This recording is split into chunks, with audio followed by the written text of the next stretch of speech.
नमस्कार, PTC news देख रहे सभी दर्शकों का स्वागत। मैं हूं आपके साथ अतुल वर्मा, लेकर हाजिर हूं प्रदेश की तमाम खबरों का हाल। बुलेटिन का आगाज करेंगे, लेकिन सबसे पहले एक नजर हेडलाइंस पर। केंद्रीय गृह मंत्री अमित शाह का हरियाणा दौरा आज। हिसार के अग्रोहा मेडिकल कॉलेज में महाराजा अग्रसेन की प्रतिमा का करेंगे अनावरण। नवरात्र पर्व के मद्देनजर सीएम सैनी ने पंचकुला के माता श्री मनसा देवी मंदिर पहुंचकर टेका माथा, पूजा अर्चना कर मांगी मनोकामनाएं। सीएम सैनी ने कुरुक्षेत्र के ब्रह्म सरोवर पर महाआरती में लिया हिस्सा। कुरुक्षेत्र को कुरुक्षेत्र धाम बनाए जाने को लेकर कही बड़ी बात।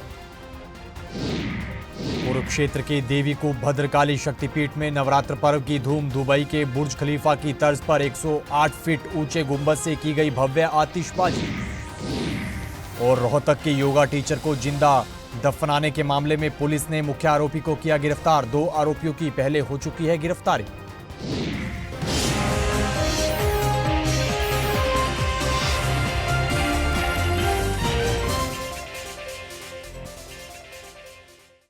चलिए बुलेटिन का आगाज करेंगे अहम खबर के साथ। केंद्रीय गृह मंत्री अमित शाह आज हरियाणा दौरे पर हैं और केंद्रीय गृह मंत्री अमित शाह हिसार आएंगे और हिसार के अग्रोहा मेडिकल कॉलेज में महाराजा अग्रसेन की प्रतिमा का अनावरण करेंगे। जानकारी के मुताबिक पूर्व मंत्री ओपी जिंदल की पुण्यतिथि पर हिसार के अग्रोहा मेडिकल कॉलेज में कई कार्यक्रमों का आयोजन रखा गया है। साथ ही मेडिकल कॉलेज में 30 बेड के आईसीयू यूनिट का लोकार्पण और पीजी हॉस्टल का भी शिलान्यास होगा। कार्यक्रम में मुख्यमंत्री नायब सिंह सैनी, कैबिनेट मंत्री रणबीर गंगवा, स्वास्थ्य मंत्री आरती राव, विधायक सावित्री जिंदल समेत अन्य कई नेता भी मौजूद रहेंगे।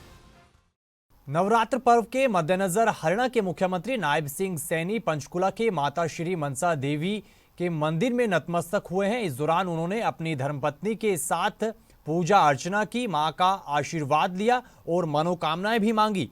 वहीं सीएम सैनी ने प्रदेशवासियों को नवरात्र पर्व की शुभकामनाएं दी। सीएम सैनी ने कहा कि उन्होंने मां दुर्गा से प्रदेश की सुख, शांति और समृद्धि की कामना की है। इस दौरान मुख्यमंत्री ने प्रदेश में किसानों की फसल खरीद और किसानों से जुड़े तमाम मुद्दों पर अपनी प्रतिक्रिया भी दी।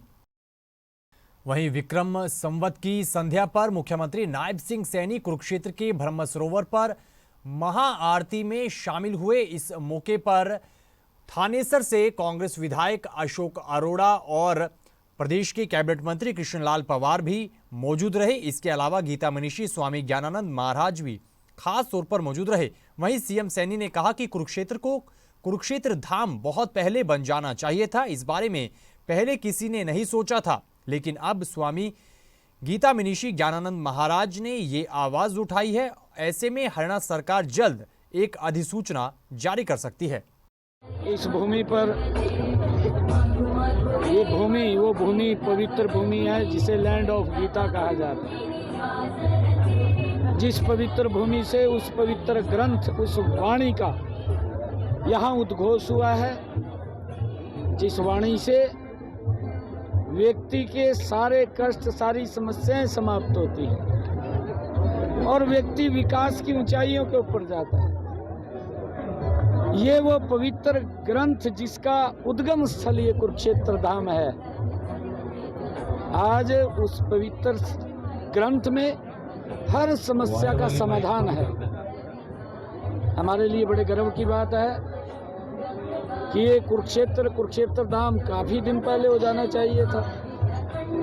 आज परम श्रद्धेय स्वामी ज्ञानानंद जी महाराज ने ये कुरुक्षेत्र धाम, जहाँ पवित्र नगरी है, धार्मिक नगरी है, देश से नहीं पूरी दुनिया से।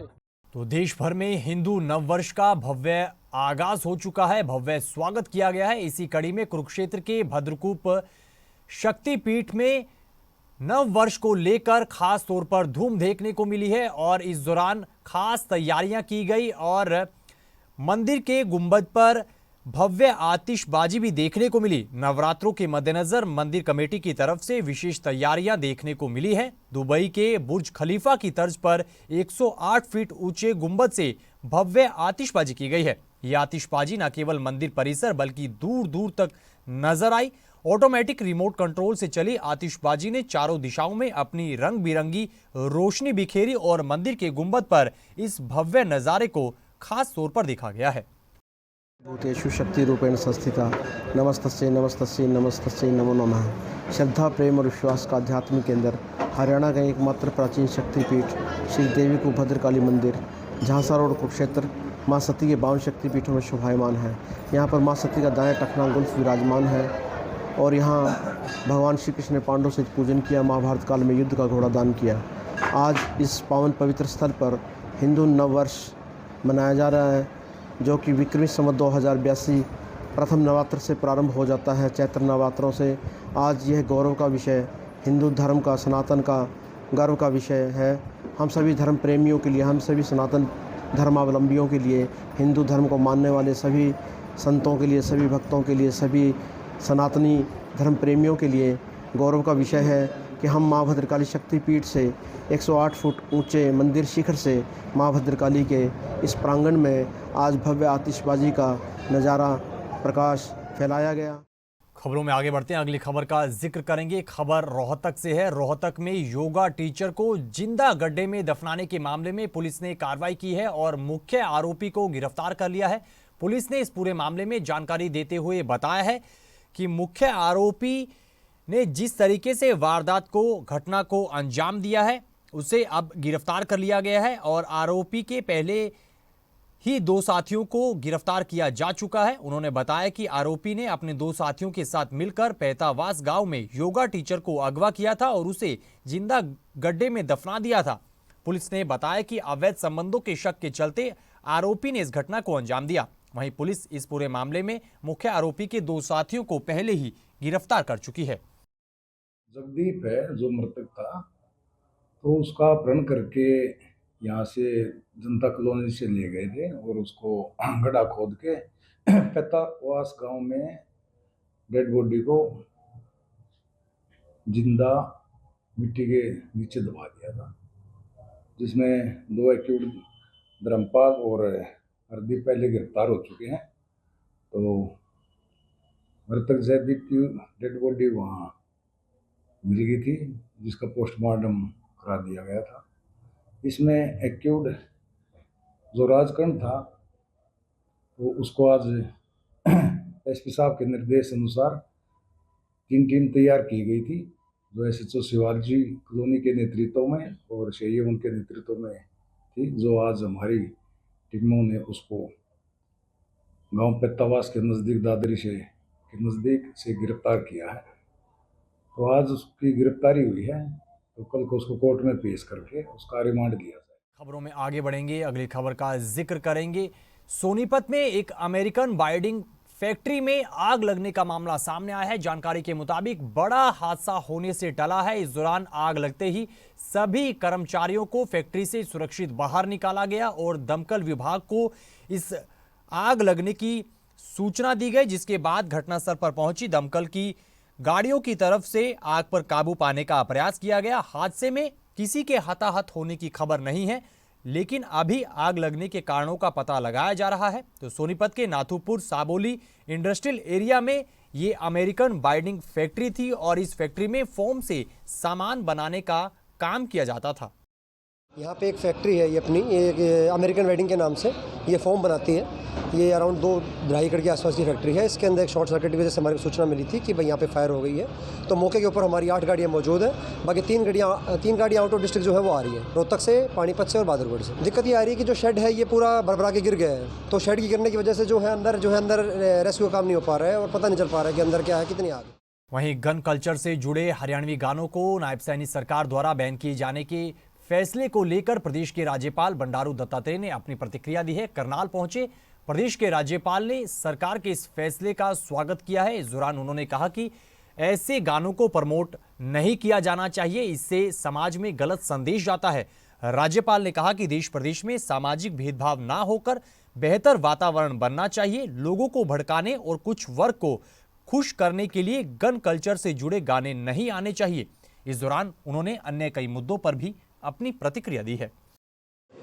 देश में जो है एक देशभक्ति वातावरण होना चाहिए, सांस्कृतिक वातावरण होना चाहिए। सामाजिक भेदभाव नहीं होना चाहिए। ऐसे गाने प्रचलित होना चाहिए और ऐसे गाने जनता में ले जाना चाहिए, लेकिन केवल लोगों को भड़काने के लिए, लोगों को केवल खुशी करने के लिए ऐसे गाने से जो है संस्कार प्राप्त नहीं होते। इसलिए गाने ऐसे होने चाहिए, संस्कार जैसे गाने होने चाहिए।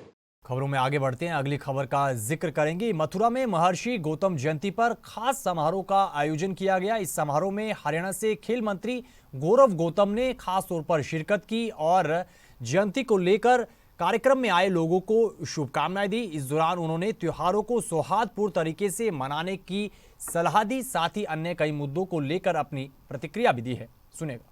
नहीं, नवाज सड़कों पे लिए नहीं है, अपने धार्मिक स्थल पर वो जाके पड़े और सड़क चलने के लिए है, उनको समझना चाहिए और शांति पूर्वक अपने त्योहार को मनाएं। वो उनका कहना किस प्रकार से ये तो वही जाने, लेकिन मैं मानता हूँ कि सबको अपने त्योहार को अच्छे से मनाना चाहिए, सौहार्दपूर्ण तरीके से मनाना चाहिए। खबरों में आगे बढ़ेंगे। अगली खबर का जिक्र करेंगे। चरखी दादरी की अनाज मंडी में मार्केट कमेटी की तरफ से किए गए व्यवस्था के दावों की पोल खुलती हुई नजर आई है। जानकारी के मुताबिक मंडी में अव्यवस्थाएं नजर आई हैं और पीने के पानी की व्यवस्था समेत अन्य कई व्यवस्था या सुविधा ना होने पर किसानों ने भारी रोष जाहिर किया है। किसानों के मुताबिक मंडी में पीने के पानी की सुविधा नहीं है। किसानों ने प्रशासन से मंडी गेट को भी शाम देर तक और सुबह जल्दी खोलने की मांग की है। आपको बता दें कि आढ़तियों द्वारा खरीद का बहिष्कार किए जाने पर भी किसानों को काफी परेशानी आ रही है। परेशानी तो सारी है जी। जमींदार को क्या, अब एक ट्रैक्टर भर दिया जमींदार ने खेत से सरसों का, वो घर किराए का ट्रैक्टर होता है, घर तो उतार नहीं सकता उसको। ट्रैक्टर वाला रात भर उसको भर के खड़ा नहीं रख सकता। यहाँ कल हम 5 बजे आए थे तो ट्रैक्टर लेके आए तो टोकन नहीं कटे। टोकन नहीं कटा, पहला नंबर गेट तो 6 बजे ही बंद कर दिया था और ये 2 नंबर गेट पर से आए, यहाँ आए तो टोकन नहीं कटा। सरसों उतार दी, सरसों की जार लग रही है। अब कितनी बार तक यहाँ रहेंगे? न यहाँ पानी की सुविधा, न चाय की सुविधा है। जमींदार की क्या सुविधा है बताओ जी आप? कहते हैं कैंटीन चालू है, फलानी चीज है, पानी है, देखो यहाँ आ रहा, देख लो, टंकी देख लो, सब सूखी पड़ी है। पानी की कोई व्यवस्था ही नहीं है यहाँ। जमींदार तो दुखी तो है ही। एक तो इसको टोकन को सुबह वक्त से और शाम को लेट तक काटना चाहिए, जब जमींदार का माल यहाँ उतर जाए। किराए का ट्रैक्टर है वो चला जाए घर। मैं अपनी सरसों ले आया हूँ, ना तो यहाँ टोकन काटते टाइम पर है और ना यहाँ पानी की व्यवस्था, ना कोई हमारे कोई बूथ होती है यहाँ पर। और देखो ये मेरी डेयरी है, इसके धार लगाने लग रहे हैं सीधी। तो किसान ने कोई सुनवाई नहीं हो रही यहाँ पर प्रशासन की ओर से। तो इस खबर के साथ फिलहाल इस बुलेटिन में इतना ही, लेकिन पीटीसी न्यूज पर खबरों का सिलसिला बदस्तूर जारी है। आप बने रहिए पीटीसी न्यूज के साथ। फिलहाल के लिए दीजिए इजाजत। नमस्कार।